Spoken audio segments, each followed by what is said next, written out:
What's going on, guys? Just going with Run of Guys today, coming at you with some more interviews from Reggie of Nintendo of America. This one's going to be focused on Metroid. Why now? Why is Samus Returns only on 3DS? Why wasn't it in the presentation?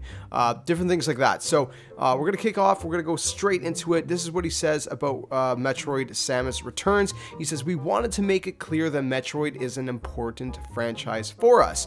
As we think about how to satisfy the needs to the Metroid fans, we needed to make sure they understood there was a great console experience coming, in addition to Metroid Samus Returns coming on Nintendo 3DS. That's why we wanted to make sure it was clear that it wasn't one or the other." He says that we were going to support both of our platforms with a great new Metroid experience. So that was the first thing he says.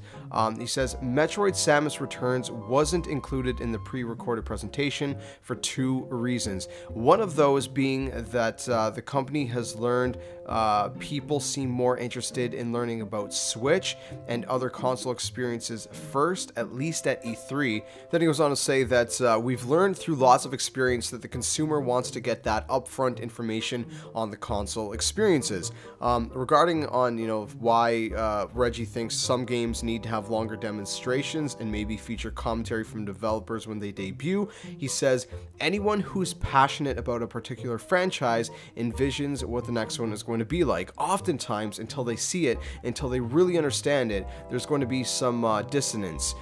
He says, "I really do think we need to help our fans understand what we're doing, why we're doing it, and give them all the examples of why we think it's going to be a fantastic experience." And he says, "Certainly I have confidence in our developers on what they deliver is going to be first rate." So that's kind of what he was saying about that. I mean, it makes sense, and I mean, I can't complain. I love seeing them kind of demonstrate it and stuff like that.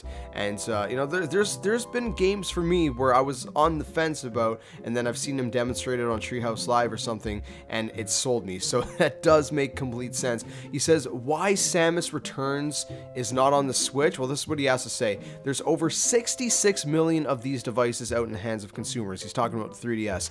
"From our perspective, what better way to re-engage fan love with the Metroid franchise than to create a game that's playable on 66 million devices and then follow along with a Metroid experience on Nintendo Switch, when at that point the install base for that system will be significantly higher than what it is today." I mean, that honestly, in my opinion, is the perfect response. It makes complete sense. They have 66 million 3DSs out there. They have probably just a couple million Switches, give or take, so it makes complete sense to bring back,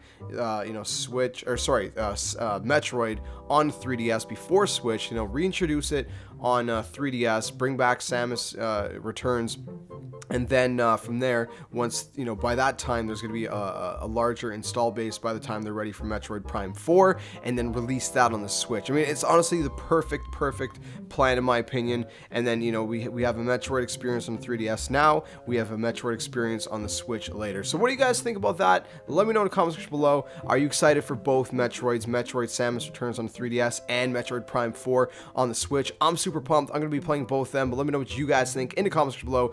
If you guys enjoyed the video, smash that like button for me, subscribe, comment, share, and all that awesome stuff. And again, let me know what you guys think about these answers from Reggie of Nintendo of America. I'll catch you guys in the next video like always. Until then, game on.